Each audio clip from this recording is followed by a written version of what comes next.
Hermanos, buenos días. Dios les bendiga. Vamos a continuar, hermanos, en este viaje, segundo viaje misionero de Pablo.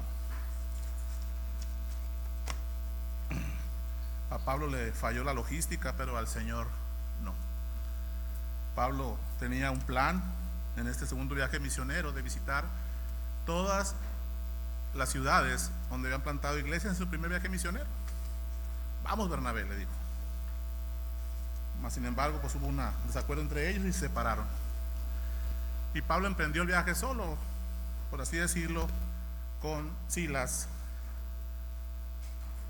Después se integró Timoteo, y vamos a ver también que ya en algunos pasajes aparece el médico, el escritor, el hombre que el Señor usó para este libro, Lucas, ¿no? El evangelista.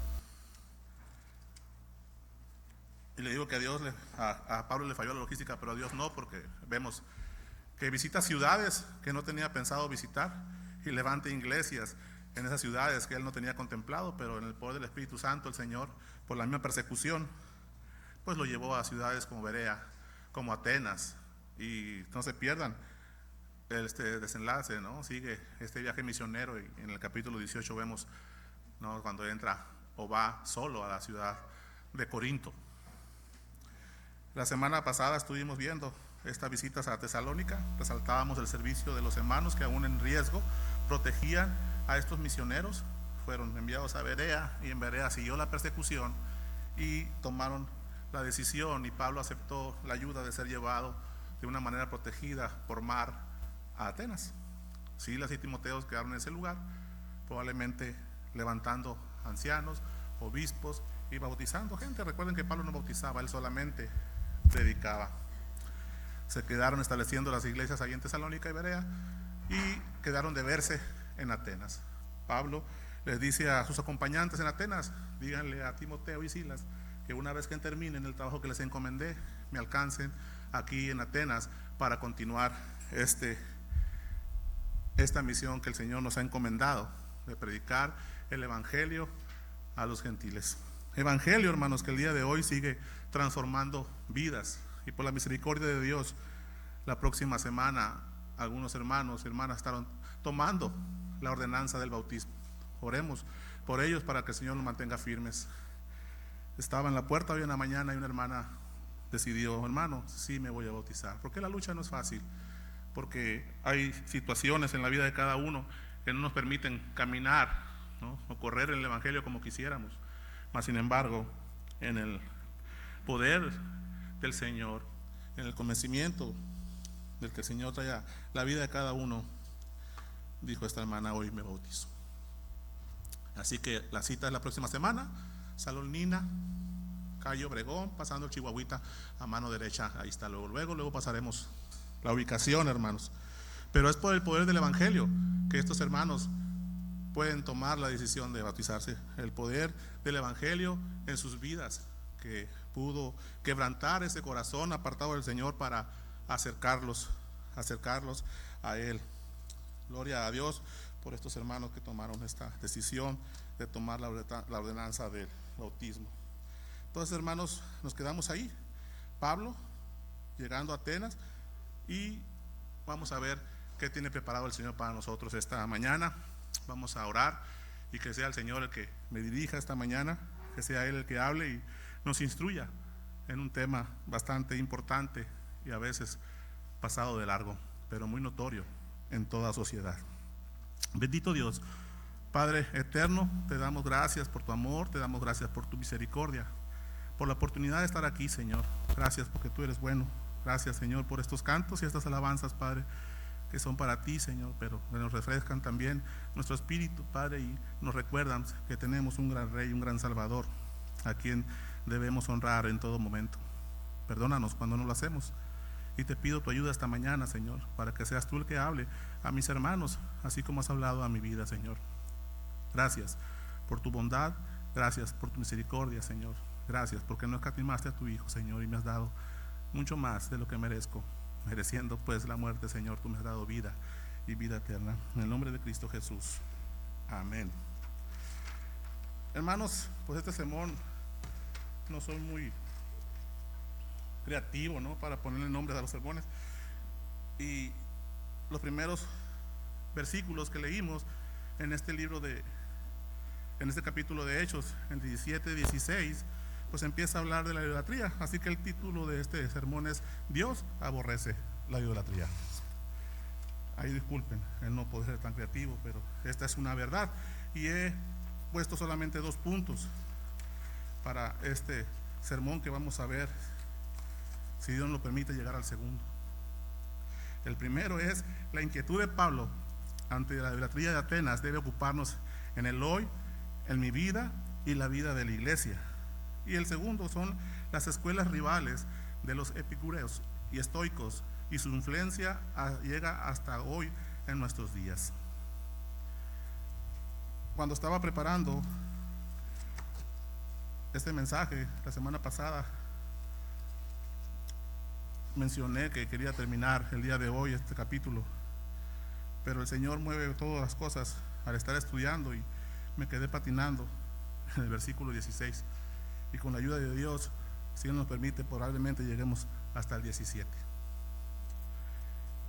Así que Dios nos ayude, hermanos, en esta mañana, que me ayude también a poder explicar lo que el Señor me mostró a mí esta mañana.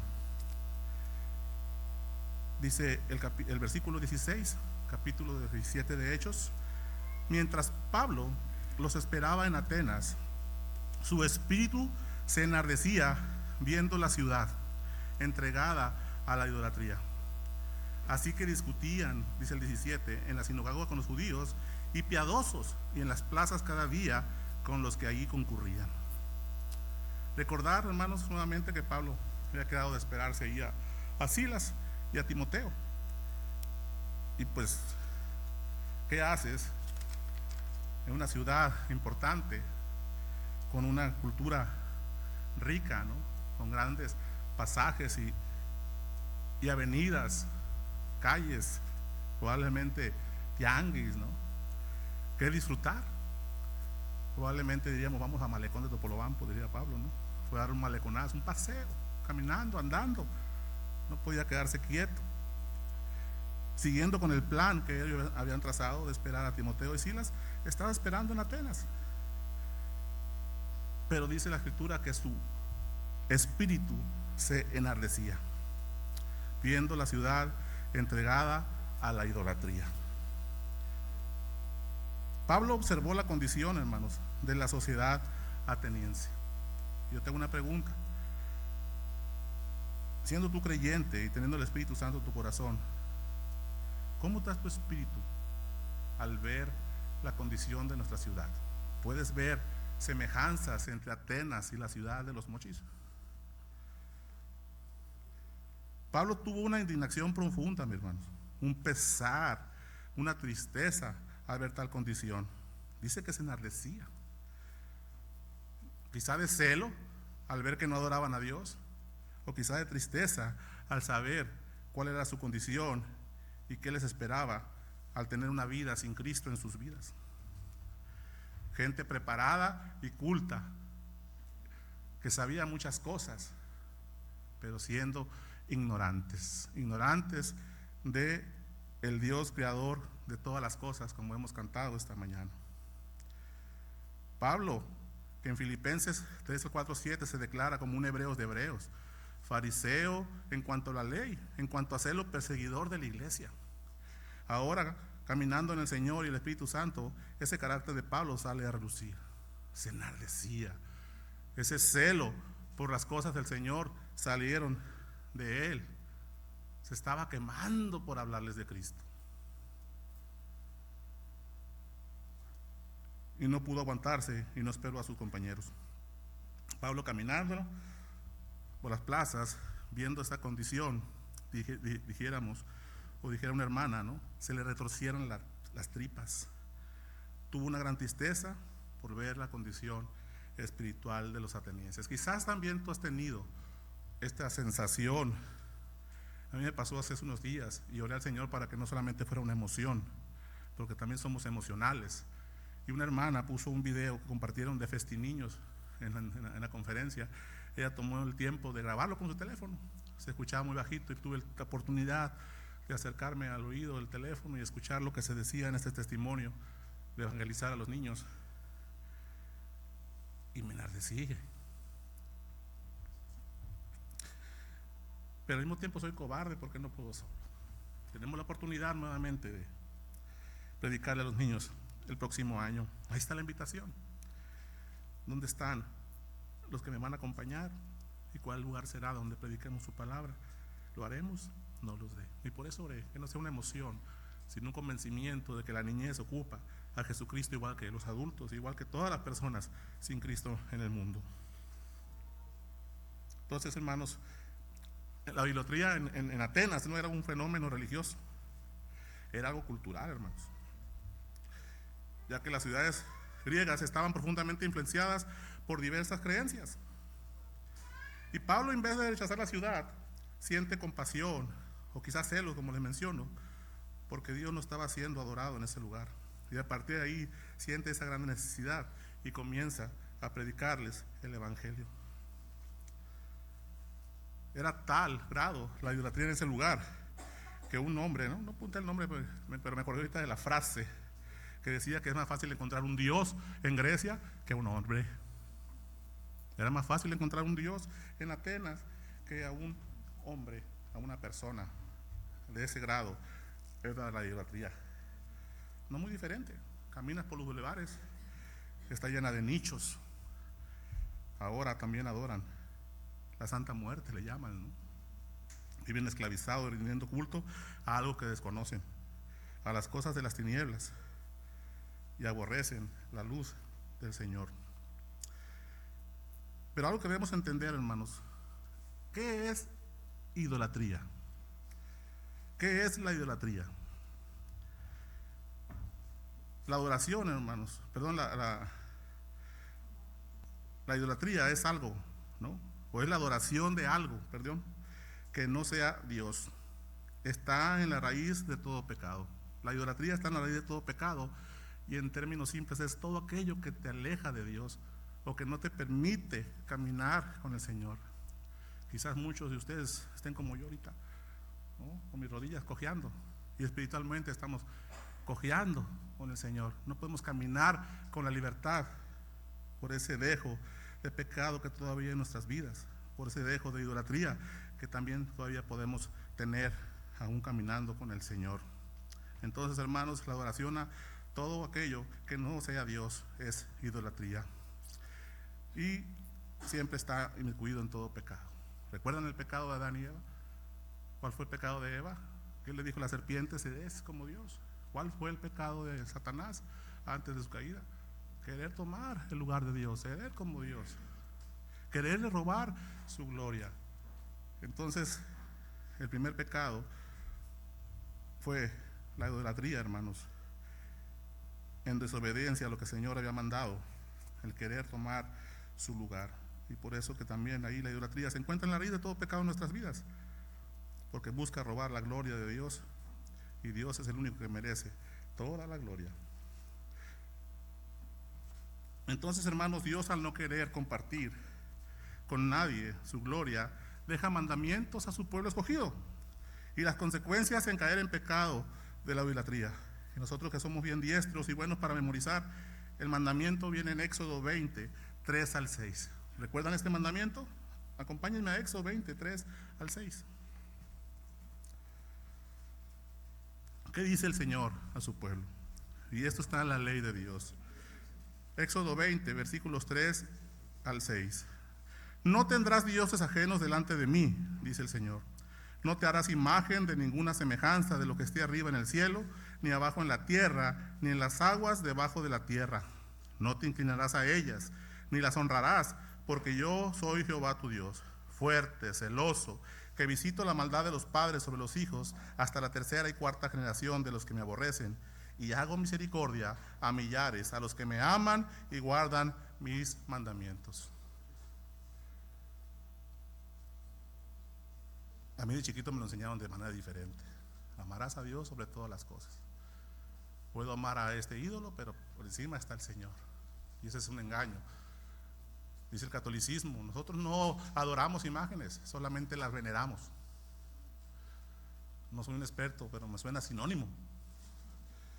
Te roba la atención de tu Creador, te roba la atención que Dios merece de ti, le roba gloria a Dios.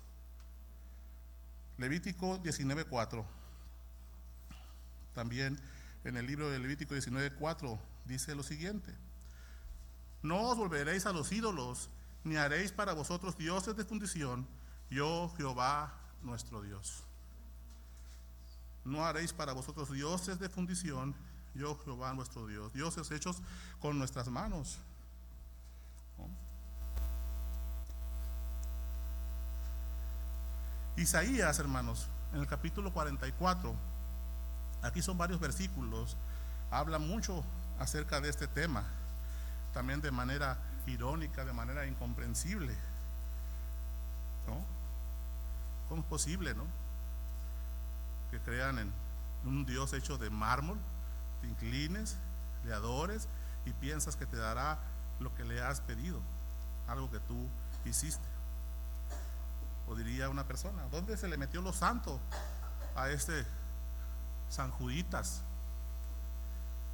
Porque una vez fue a una tienda a comprar unas ollas de barro y ahí vendían estos ídolos, o estos monos, o estos juditas, como le dicen, y había como 200. ¿Cuál es el bueno? ¿A qué hora se le mete lo santo o el poder a esta figura hecha de yeso?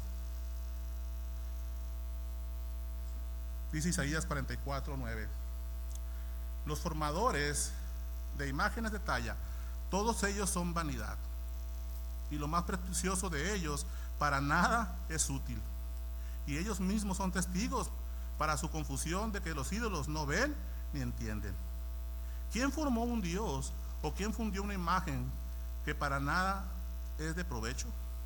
He aquí todos los suyos serán avergonzados, porque los artífices mismos son hombres. Todos ellos se juntarán, se presentarán, se asombrarán y serán avergonzados a una. El herrero toma la tenaza, trabaja en las ascuas, le da forma con sus martillos y trabaja en ello con la fuerza de su brazo. Luego tiene hambre y le faltan las fuerzas, no bebe agua y se desmaya. El carpintero tiende la regla, lo señala con almagre, lo labra con sus cepillos, le da figura con el compás, le hace en forma de varón a semejanza de hombre hermoso para tenerlo en casa. Corta cedros y toma un ciprés y encina y crecen entre los árboles del bosque, planta pino que se críen con la lluvia. De él se sirve luego el hombre para quemar y toma de ellos para calentarse. Enciende también el horno y cuece panes y hace además un dios y lo adora. Fabrica un ídolo y se dormilla delante de él. Parte del leño se quema en el fuego, con parte de él come carne, prepara un asado y se sacia. Después se calienta y dice: oh, me he calentado, he visto el fuego, y hace del sobrante un dios, un ídolo suyo. Se postra delante de él, lo adora y le ruega diciendo: líbrame, porque mi Dios eres tú. No saben ni entienden, porque cerrados están sus ojos para no ver y su corazón para no entender. No discurre para consigo, no tiene sentido ni entendimiento para decir: parte de esto que quemé es el fuego, y sobre las brasas cocí pan, hacé carne y la comí. Haré del resto de él una abominación. Me postraré delante de un tronco de árbol, de ceniza se alimenta, su corazón engañado. La desvía para que no libre su alma ni diga: no es pura mentira lo que tengo en mi mano derecha.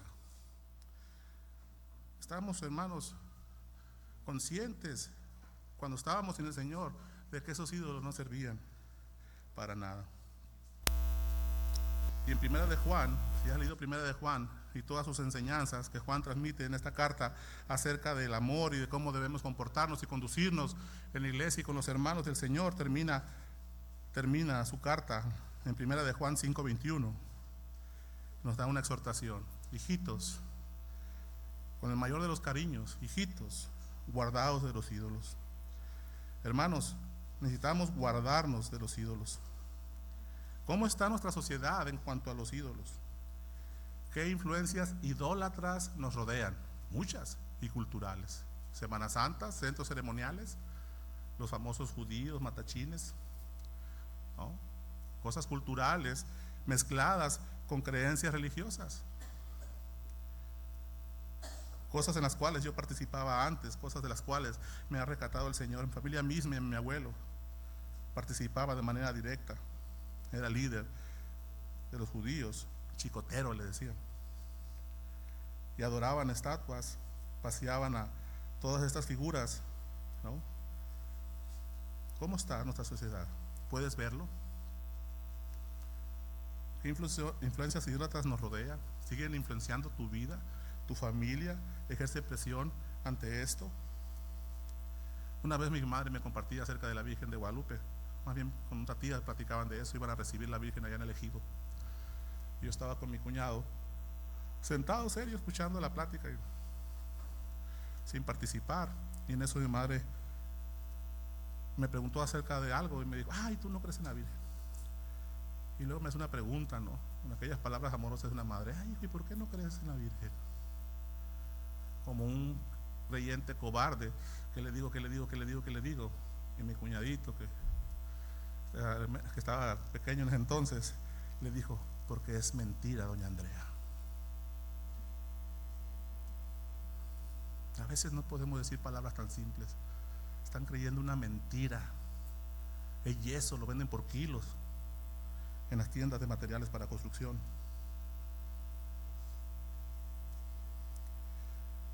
Al igual que en Atenas, hermanos, podemos ver aquí en la localidad una sociedad entregada a la idolatría, como menciona Lucas en el versículo 16 de este capítulo. Hay ídolos hechos por manos humanas y tú mismo te inclinas ante ellos. En Atenas, en Grecia, había ídolos de todo tipo. No vamos a entrar muchos en detalles, ¿no? Pero los más famosos son los 12 dioses del Olimpo, empezando por, ¿cómo se llamaba?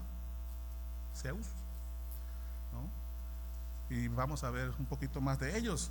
No venimos a hablar de esos dioses, venimos a hablar del Rey de Reyes, del Creador, del Dios verdadero, único, y Dios y Señor que debe gobernar tu vida. Pero hay otro tipo de dioses, hermanos.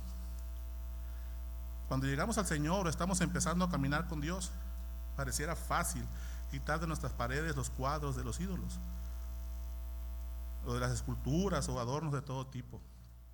Y hoy en día puedo ver muchos creyentes y no tengo ningún problema, ¿no? Con un crucifijo, aretitos, que no pasa nada, mientras no te inclines, ni tu oración esté sobre esos objetos que portas, ¿no? Mientras no agarres la cruz y no, a veces debes de besarla en tu corazón. Y cierto tiempo de mi caminar con Cristo también compartía un descubra con un hombre que ya murió. Tuvo una respuesta negativa al evangelio por cuanto no continuamos con el estudio, y tuvo un tropiezo el primer día que llegó a la iglesia. Y le compartía en la sala de su casa y tenía un cuadro bonito de esa, la de la Virgen de Guadalupe, la Madre de Dios. Y estando compartiendo acerca de la idolatría en el descubra, no sé qué pasó, se cayó. Se atrás del sillón. Ay, perdón, me dice, eran unos compañeros de trabajo. Le dijo: el Señor ya hizo la primera parte. Y sí, en las siguientes sesiones ya no estaba ese cuadro. Yo contento porque pensaba que habían tenido una respuesta bien. Un día una de sus hijas abre la recámara y alcanzo a ver el cuadro allá en la recámara. Lo hicieron nada más por mí, ¿no? Para que no me sintiera. Y esos cuadros son fáciles de quitar. Yo no batallé. Yo recuerdo de niño arrodillado, crucifijo plateado, chiquito así. Toda mi familia, no sé qué problema había, estaba muy pequeño. Mis dos hermanos, mis padres, pidiéndole y rezando, como dicen los católicos, a esa figura. Hoy recuerdo esa escena y ¿qué estaba haciendo? No, ignorante, ¿no? No era mi tiempo de llegar al Señor. Y cuando llegamos al Señor, hermanos, el Señor te va convenciendo de todo este tipo de cosas y las quita de tu vida, espero. Y eso no es complicado. Podemos agarrarlos y tirarlos. El peor error que puedes hacer es que me costó muy caro, lo voy a regalar. No regales mentiras a las personas, hermanos. Tíralas. Pero es más complicado, hermanos, sacarlas de nuestro corazón.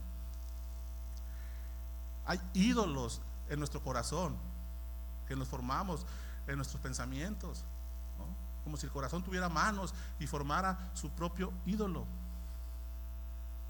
y están tan arraigados que aún en este tiempo podemos estar batallando. Y es muy fácil. Hoy en día, caminando con el Señor, tú que eres creyente, y si no eres creyente también, ¿qué cosa identificas en tu vida que te aleje del Señor? O no te permita tener una relación más estrecha con tu Salvador. Directo. ¿Qué es más importante para ti que Dios? Y somos creyentes, no debe haber nada más importante que Dios. Dios es un Dios de orden. Primero está Él, su gloria, y no la quiere compartir con nadie. Y todavía puedo ver en algunas hermanas cuando se les explica que el orden de Dios en cuanto a relaciones es tu esposo y después tus hijos. No, mis hijos son primero. Eso no dice la Escritura. Esposo es primero. Y eso es porque tus hijos pueden llegar a ser también ídolos. Ponle nombre, hermanos. Así cuando oro también, ponle nombre.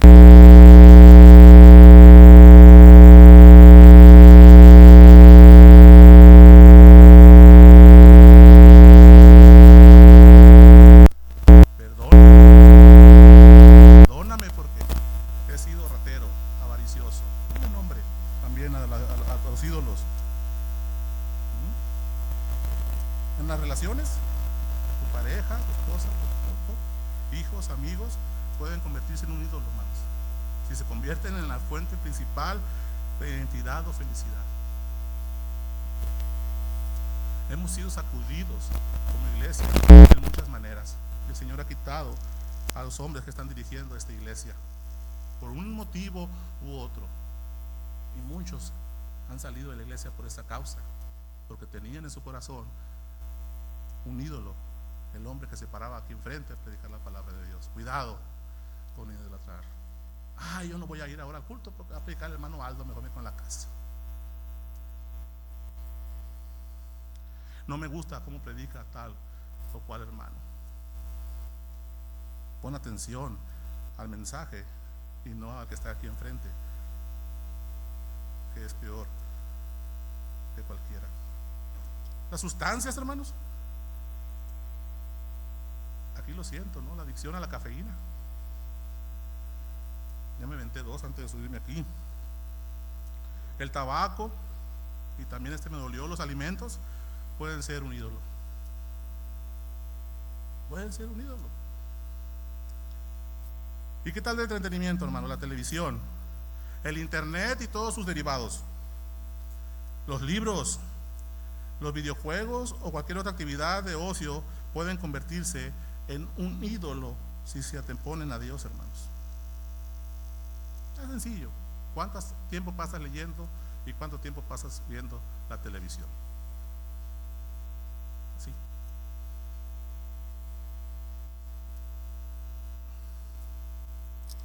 ¿Qué tal el éxito y el trabajo? La ambición profesional, la búsqueda de éxito pueden consumir la vida y desviar la lealtad. Y no quiere decir que tener éxito, tener un buen empleo o ejercer tu profesión de manera exitosa sea malo, sino que le robe el lugar a Dios. Toda la gloria es para Él. Todo lo que hagas, sea que comas o bebas, nos enseña en la carta a los Corintios, ¿no? Hazlo para la gloria de Dios. Entonces, hermanos, en nuestra vida de iglesia o nuestra vida cristiana, el proceso de santificación puede ir un poco más lento, porque quizá esos ídolos en el corazón no nos permitan avanzar de manera correcta. Como les mencionaba, a lo mejor vamos, en vez de caminar, vamos cojeando hacia nuestra ciudad celestial, tomando la analogía del peregrino. Vámonos rumbo a esa ciudad celestial que el Señor tiene preparada para nosotros, porque pues hemos sido salvados y el regalo de la vida eterna. Estamos patinando en el mismo lugar, hermanos. Hemos estudiado y hemos aprendido que en el camino de santificación no hay retrocesos, quizá un estancamiento, pero generalmente o caminas derecho o caminas desviado.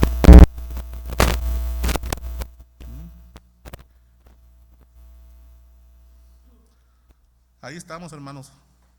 Necesitamos escudriñar nuestros corazones, volvernos al Señor de todo corazón.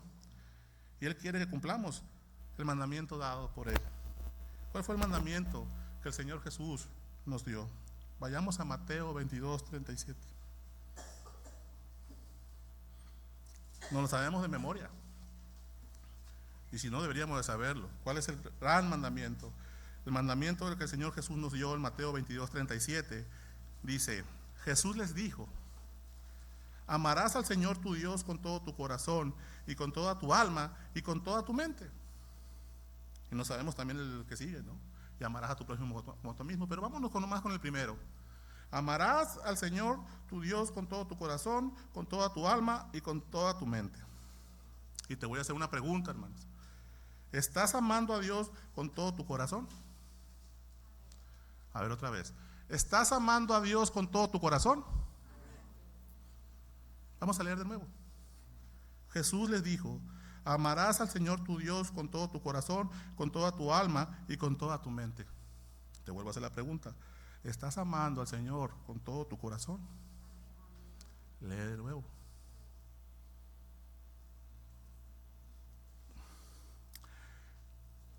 Cuando en la restauración de Pedro, el apóstol, cuando el Señor lo agarró a solas, ¿no?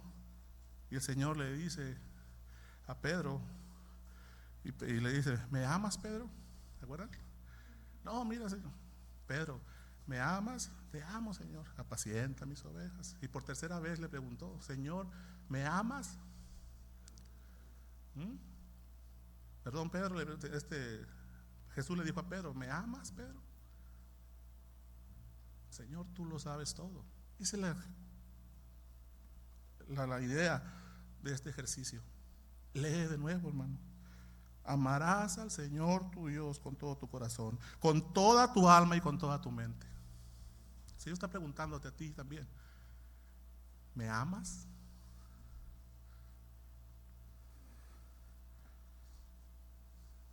¿De qué hablas? ¿Te la pasas hablando de tus preocupaciones actuales, de tu empresa, de tu familia, de la política, de los deportes? ¿En qué se quedó la Merlina? ¿Saben?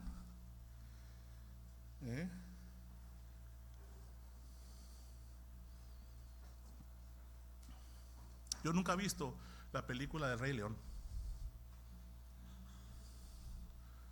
Y eso pues fue un ejemplo de lo que la filosofía está alcanzando y contamina. Pero me sé el estribillo de Hakuna Matata. Una forma de ser.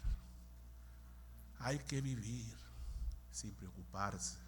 Son las enseñanzas que metemos en la cabeza de nuestros hijos, en figuras inocentes y monitos graciosos, ociosos, que solamente se la pasan divirtiendo. Esa no es la vida.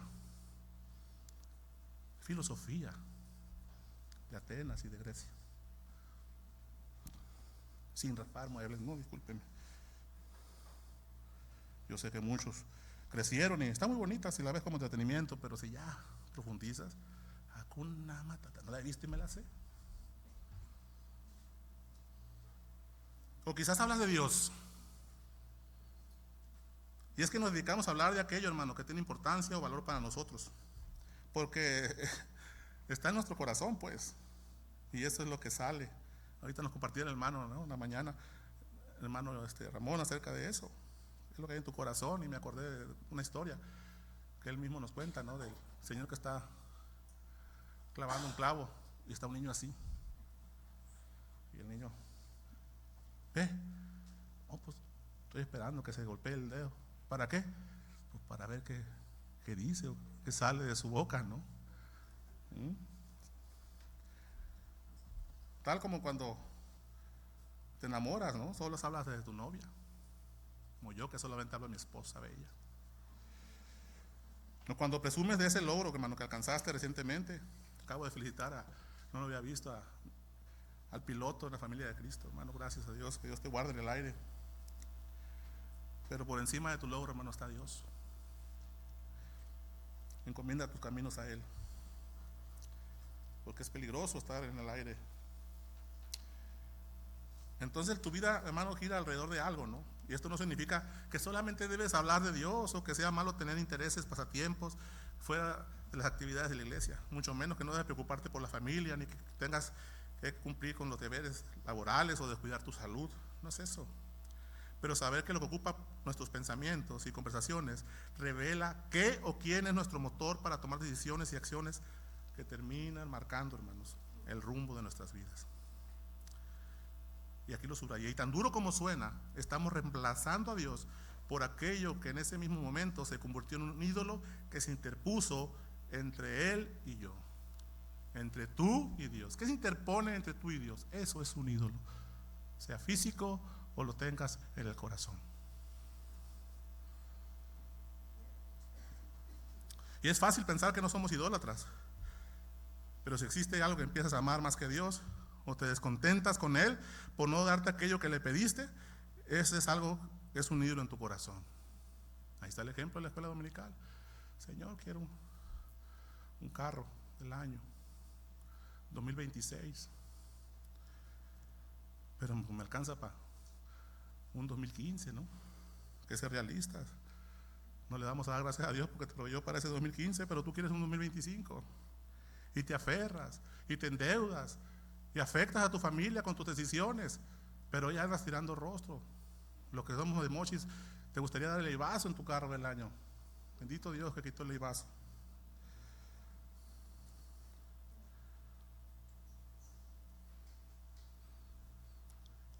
En Proverbios 3, 5 a 8 lo voy a mencionar. Menciona que la palabra de Dios nos insta a confiar en el Señor y que debemos reconocerlo en cada área de nuestras vidas. Y al hacerlo, Él se va a encargar de enderezar y allanar nuestros caminos. Él endereza nuestras veredas por donde andamos, hermanos. Descubrirás cuánto quiere bendecirte y descubrirás que Dios se interesa por tus cosas porque realmente te ama. Es decir, hermanos, amar a Dios de una manera plena, sin estorbos, que nos impidan crecer, obedecer, servir y poder testificar a otros.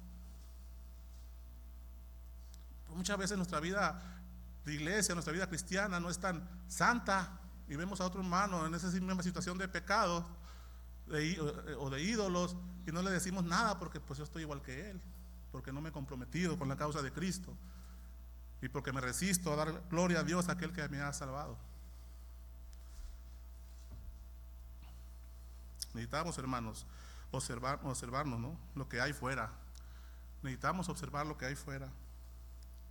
Y eso está haciendo Pablo, ¿no? Pero ¿qué hay adentro? Pongamos suma atención a lo que hay dentro. Quizá mis paredes ya no tengan ni un ídolo, pero en tu corazón. Mateo 6:21, hermanos.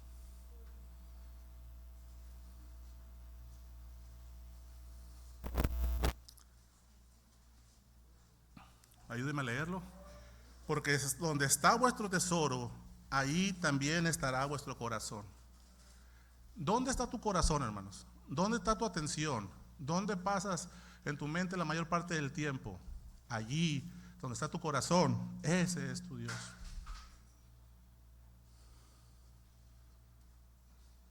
Vamos a tomar la exhortación, hermanos, en el último libro de Josué, un libro muy hermoso. En Josué 24, 14 al 15, solamente 2 versículos. Josué 24, 14 y 15. ¿Ya estamos ahí? Necesitamos jugar esgrima bíblico, ¿eh? Josué 24, 14 y 15. Los voy a esperar porque quiero que leamos juntos, que me escuchen y también lean con su vista. Josué 24, 14 al 15 dice, hermanos: ahora pues, temed a Jehová y servidle con integridad y en verdad, y quitad de entre vosotros los dioses a los cuales sirvieron vuestros padres al otro lado del río y en Egipto, y servid a Jehová. Y si mal os parece servir a Jehová, escogeos hoy a quién sirváis, si a los dioses a quienes sirvieron vuestros padres cuando estuvieron al otro lado del río, o a los dioses de los amorreos en cuya tierra habitáis. Escoge. Pero dice Josué y termina: en el versículo 15, pero yo y mi casa serviremos al Señor. Y cuando lo cantes, hermano, espero que sea de corazón y con un conocimiento pleno de que necesitamos servir solamente a ese Dios grandioso, como hemos cantado hoy. Mis hermanos sabían el tema, pero no sabían que ese versículo se iba a tocar. Y cuando estaba yo viendo sus cantos, el Señor tiene control de todo. Escoge pues a quien sirváis. Pero yo y mi casa, dijo, serviremos a Jehová. Muchas veces tenemos esos dioses en nuestros corazones por herencia. Como en mi caso y mi familia, ¿no? Que no salíamos de San Miguel todas las Semanas Santas. Yo no conocía el Maviri hasta los 18 años porque me la llevaba ya en San Miguel. ¿De veras? No, tocaba los monitos ahí. Me acuerdo que a uno me daba miedo que ya le faltaba la nariz, de lo viejito que estaba, el ídolo. No, la danza de verano es lo más bonito, hermano. Eso lo considero yo algo cultural. Pero la adoración, ¿no? Lo que te meten ahí de arrodillarte, pasear esos ídolos, inclinarte y pensar que ellos van a resolver tu vida. Robarle la gloria al que la merece. Yo y mi casa serviremos a Jehová. Y eso tiene que ver con lealtad, hermanos. La lealtad es ese pegamento, ¿no? Dice, puse aquí, que permite construir relaciones sanas y duraderas. ¿Quieres caminar con mucho tiempo con el Señor? Porque sabemos que Él va a venir, pero no sabemos cuándo. Porque otro error es pensar que la vida eterna es cuando Cristo venga. La vida eterna empieza cuando crees en Cristo. Y si aborreces a tu hermano, tienes problemas, ya vimos el mensaje del sermón, puedes escucharlo de vuelta, el del perdón. O tienes problemas para adorar a Dios, pregúntate si realmente eres cristiano, porque es lo que vamos a hacer por una eternidad. Adorar a Dios. Y no lo vas a hacer solo, lo vas a hacer con ese hermano que aborreces a un lado.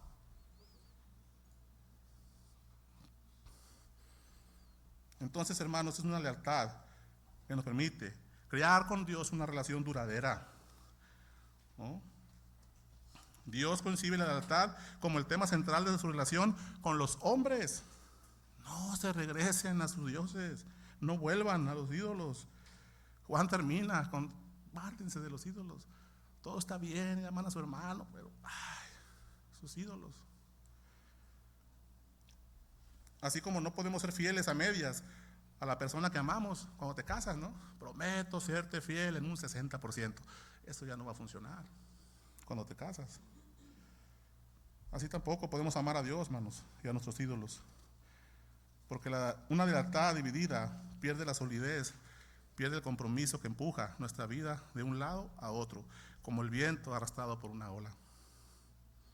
La palabra nos advierte que siendo inconstantes no podemos esperar nada del Señor. Juan 15, yo soy la vid, ustedes los pámpanos, dijo el Señor Jesús. Junto a mí pueden llevar mucho fruto, pero separados de mí nada puedes hacer. Separado del Señor, errado, adorando a otros dioses, pues va a ser como un ciego, ¿no? Caminando por este lugar, tropezándose con sillas y sillas y sillas. Ahora bien, en muchos casos, hermano, no puede aplicar este principio de lealtad exclusiva, ¿no? Como en las arenas políticas, deportivas, donde puedes ser simplemente un simpatizante de algo o alguien. Por ejemplo, en la Segunda Guerra Mundial tenías que tomar un partido, como país, como nación. O eras de los unos o de los otros. O no sé si a ustedes les pasa como a mí. ¿Quién es el malo en la Revolución Mexicana? Porque decimos, viva Zapata, y viva Obregón, y viva Carranza, y lee la historia y se pelean entre ellos. ¿Quién era el bueno y quién era el malo? En la Segunda Guerra Mundial, o en las guerras mundiales, o eras uno, o eras otro, o eras neutro. Te tenías que declararte en esas tres. Yo no me meto. Ok, a ti no te va a llegar una bala, garantizado. Pero tú vas con estos y tú vas con aquellos. Se agarraban. Y ya les compartí la semana pasada que la Segunda Guerra Mundial acabó por miedo, ¿no? Con la bomba de Hiroshima y Nagasaki en Japón. No van a exterminar. Ganaste a Estados Unidos. Entonces, hermanos, en las cosas del Señor no pasa eso. En el Señor no hay un término neutro. En Mateo 12:30, el Señor Jesús dijo, refiriéndose a cualquier cosa que elijas, ¿no? El que no está conmigo está en mi contra. El que no junta conmigo desparrama. ¿Eres o no eres creyente? ¿Soy tu Dios o no soy tu Dios? Recuerdo las palabras de José. Escoge pues a quién servís. Sin embargo, como diría Pablo, hermanos, demos gracias a Dios porque nos da la victoria por medio de Jesucristo. Jesucristo puede ayudarnos a remediar la comunión constante con Dios por medio de su palabra. Nos puede ayudar a poder identificar esos ídolos en el corazón y combatirlos y poder caminar de una manera mejor, de una manera firme, como dijo Pablo, ¿no? Prosigo a la meta, al supremo llamamiento que me has dado, Señor. Prosigo a la ciudad celestial. Esta es una declaración tan radical, hermanos, que sería imposible de cumplir en nuestro propio esfuerzo, ¿no? Si podemos juntar con el Señor es porque nos permite que juntemos. Es decir, por su Espíritu Santo nos permite hacer cosas. Simplemente estás en Cristo, como también estudiamos en la mañana, porque Él te ha llamado. Nadie puede venir al Señor si Él no le da el nuevo nacimiento. Platicaba con mi hermano Ramón, la gracia es todo. No, es que por la fe. Pero si estabas muerto, no puedes tener fe muerto, tiene que ser primero un nuevo nacimiento. Y es por lógica. Entonces la gracia va mucho más allá, hermanos. Es la justicia de Dios, como dice Romanos, en el último versículo, no recuerdo, del capítulo 3, ¿no? Mediante la fe en Cristo Jesús. La palabra nos advierte, ¿no?, que siendo inconstantes no podemos esperar nada del Señor. No hay puntos neutros. No podemos ser neutral en las cosas del Señor. Y Pablo lo estaba viendo. Yo vengo a presentarles al único Dios verdadero contra un ejército de dioses. No era David contra Goliat, ¿no? Hay cuenta que era David contra el resto del mundo. Es con Él, hermano, que transformamos nuestra postura simpatizante en una militancia. Eres parte de la milicia de Cristo, parte del ejército de los cielos. Por esa radicalidad, tu declaración se transforma en gracia y esperanza, hermanos. Así que por eso que Josué termina con mayor firmeza, diciendo algo que ya había dicho antes, ¿no? En cuanto a mí y mi familia, nosotros serviremos al Señor. La pregunta es, ¿a quién, tú siendo pueblo de Dios, como este pueblo que estaba por entrar a la tierra prometida física, ¿no? Estaban los amorreos, estaban todos estos pueblos, pero Dios los va a poner bajo sus pies. Vayan, peleen, Dios los va a derrotar. Lo mismo, ahí está la vida, el reino de los cielos, la nueva Jerusalén, la tierra verdaderamente prometida, el reino de los cielos, el reino de Dios. Decide a quién vas a servir tú. ¿Cómo andamos con esos ídolos del corazón? Necesitamos ser radicales en este tema, hermanos. Dios no comparte su gloria con nadie. Y pudiéramos pasar aquí mucho tiempo. Hay muchos pasajes, hay muchas cosas que ver acerca de la idolatría, de los ídolos. Pero el Señor reclama su gloria, reclama su adoración. Este día es de Él hasta que se acaba. Todos los días son de Él, pero este día en especial. Así que, hermanos, volvamos al texto en el versículo 16. ¿Qué dice 17, 16? Lo vuelvo a leer para poder regresar. Mientras Pablo los esperaba, esto a Silas y a Timoteo, en Atenas, su espíritu se enardecía viendo la ciudad entregada a la idolatría.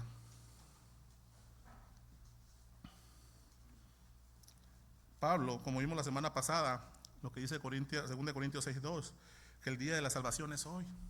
Pablo vio esa oportunidad, vio a estos hombres caminando y entregándose a tal idolatría que dijo, voy a hablarles del evangelio. No puedo esperar a Silas, no puedo esperar a Timoteo, tengo una necesidad enorme de hablarles, Señor. Voy delante de ti y permítameles predicarles el evangelio. Dice 2 Corintios 6:2, porque dice: en tiempo aceptable te he oído, y en el día de salvación te he socorrido. He aquí ahora es el tiempo aceptable, he aquí ahora es el día de la salvación. ¿Cuántas veces callamos? ¿Cuántas veces callamos diciendo: después le compartiré mi palabra, la palabra de Dios? Después le compartiré el evangelio. Otro día será. Ya lo invitaré a la iglesia. Pablo vio esa necesidad de no poder esperar a Silas y Timoteo. Y aunque muera yo solo, aunque no tenga quien me cubra las espaldas, yo he de hablarles a estos atenienses idólatras. ¿Y cómo lo hacía Pablo? ¿Cómo lo hizo? Algunos dicen que cambió su estrategia al principio y quiso ser un poco más audaz, como lo vamos a ver la semana que entra, ¿no? En todo veo que son muy religiosos, empezó a parecer adulando, pero no, ese era un incentivo negativo. Pero dice el versículo 17, así que discutía en las sinagogas de los judíos, igual que Tesalónica, igual que en Berea, igual que todas las ciudades anteriores, habiendo una sinagoga de los judíos naturales y los judíos prosélitos, aquellos que habían adoptado, siendo gentiles, la religión judía. Conociendo ellos el Antiguo Testamento, Pablo se presentaba a ellos y otra vez proclamaba el evangelio. Hechos 17:3, la proclamación de Pablo. ¿Qué proclamaba Pablo? Los padecimientos de Cristo, su muerte y su resurrección, y afirmando por la palabra de Dios que este Cristo era el Mesías que el pueblo judío estaba esperando. Vemos también que Pablo no se limita solamente a un lugar, tanto en la sinagoga como en el Areópago más adelante, también en el Ágora, las plazas, ¿no? Ahí en el Plaza Encuentro, Plaza Punto, en las plazas, un lugar de encuentro de filósofos y pensadores. Imagínense un pasaje, ¿no? Por allá estaba Platón,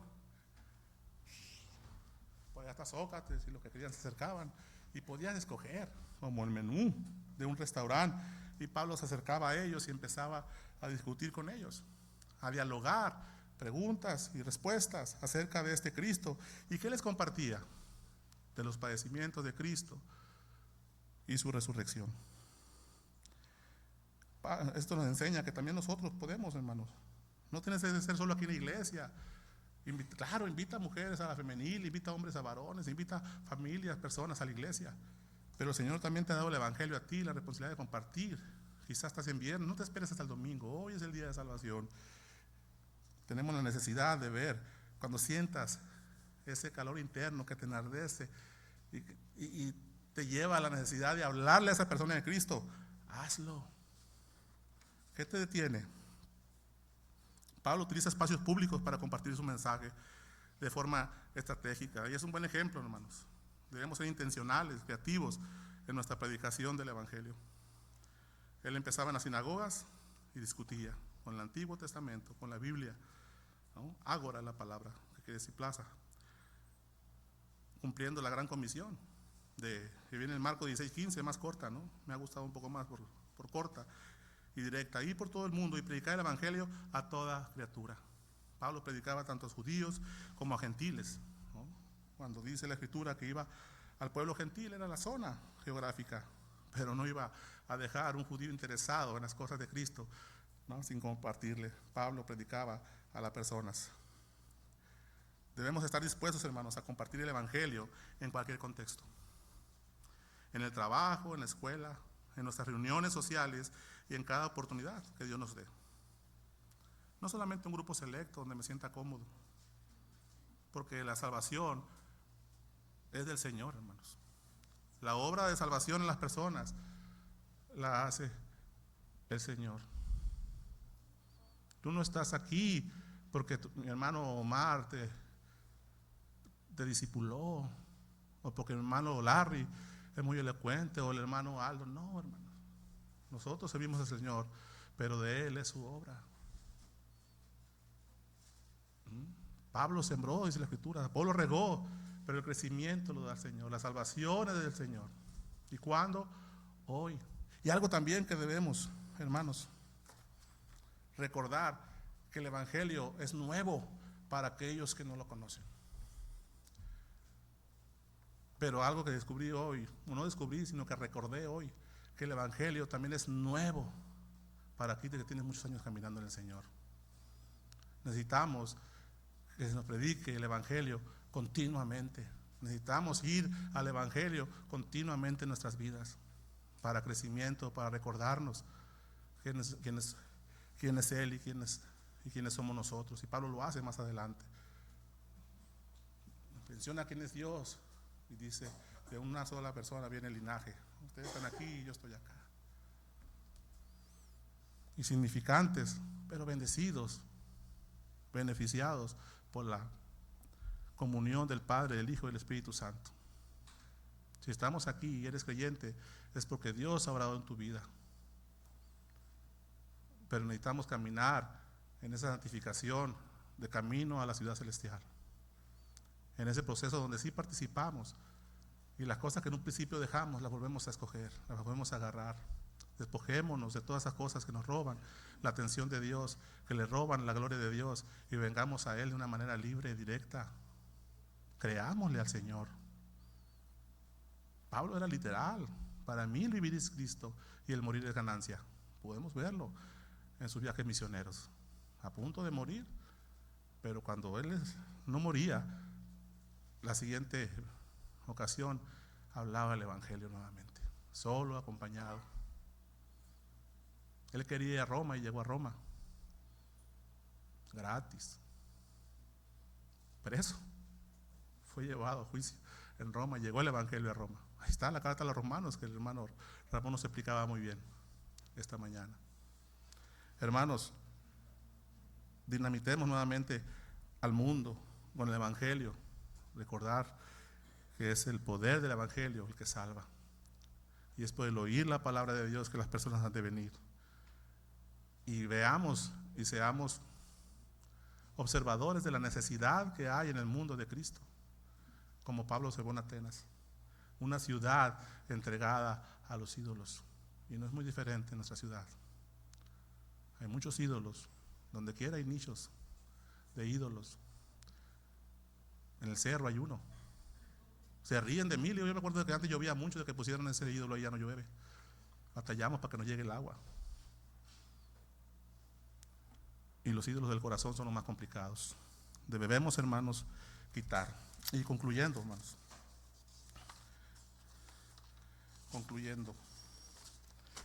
Debemos, hermanos, como creyentes, identificar las cosas que nos separan de Dios o que le resten gloria al Señor. Y sobre todo, hermanos, los ídolos del corazón que se arraigan con firmeza a nuestro interior. Cuidado con las filosofías del mundo.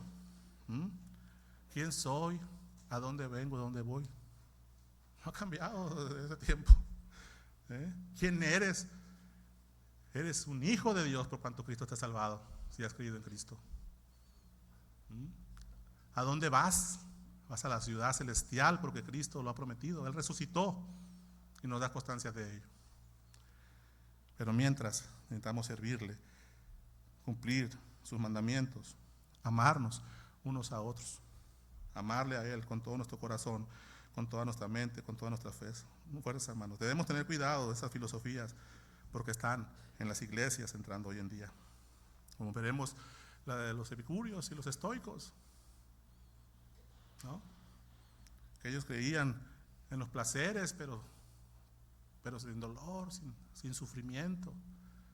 Y vemos las iglesias de hoy, de esas iglesias que hablan solamente de dinero. ¿Cómo te va a pasar esa situación o tal situación si eres hijo del rey? No quieren sufrir.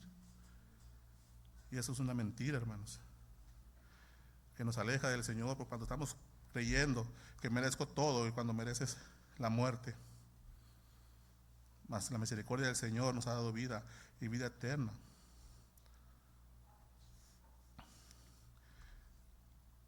Gálatas, hermanos, 6:9. Y solamente me queda este versículo y uno más para terminar. Gálatas 1:6-9. Pablo hablándole a los Gálatas: estoy maravillado de que tan pronto os hayáis alejado del que os llamó por la gracia de Cristo para seguir un evangelio diferente. No que haya otro, hermanos, sino que hay algunos que os perturban, que quieren pervertir el evangelio de Cristo. Mas si aún nosotros o un ángel del cielo os anunciare otro evangelio diferente del que hemos anunciado, sea anatema.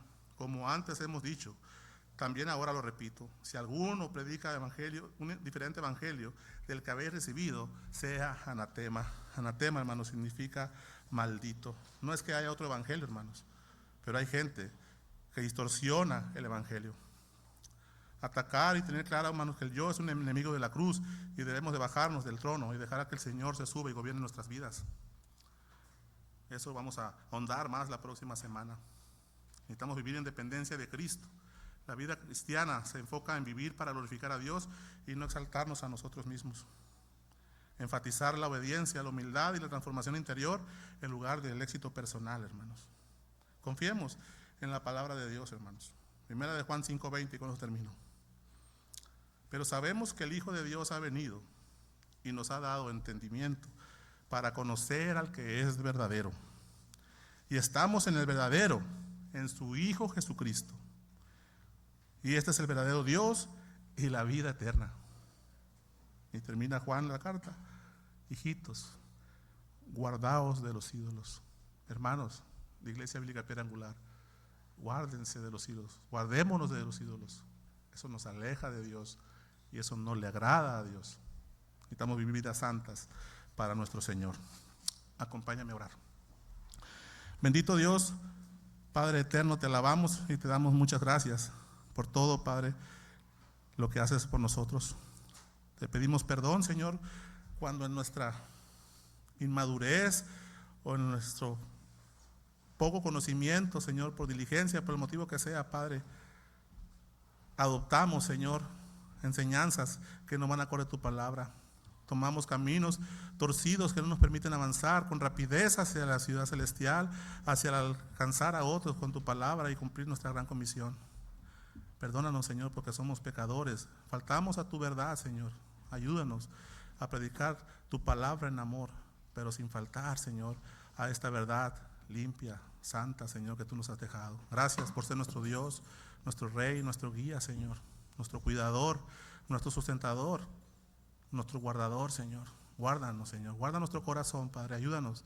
Danos claridad de mente para poder identificar estos ídolos, y como cantamos hace un momento, Señor, abre nuestros ojos, Señor, que la luz resplandezca en nosotros y aléjanos de las tinieblas, Padre. Enséñanos a adorarte de una manera pura, Señor. Y gracias por entregar a tu Hijo con nosotros, Señor, por nosotros. Gracias, Señor, por traernos la salvación a nuestras vidas, Padre, que sin merecerlo, Padre, tú nos has llamado, Señor, y has adoptado a nosotros como un pueblo para ti, Señor. Enséñanos a glorificarte aquí. Prepáranos aquí para hacerlo por una eternidad. Te alabamos hoy y siempre, Padre, en el nombre de Cristo Jesús. Amén.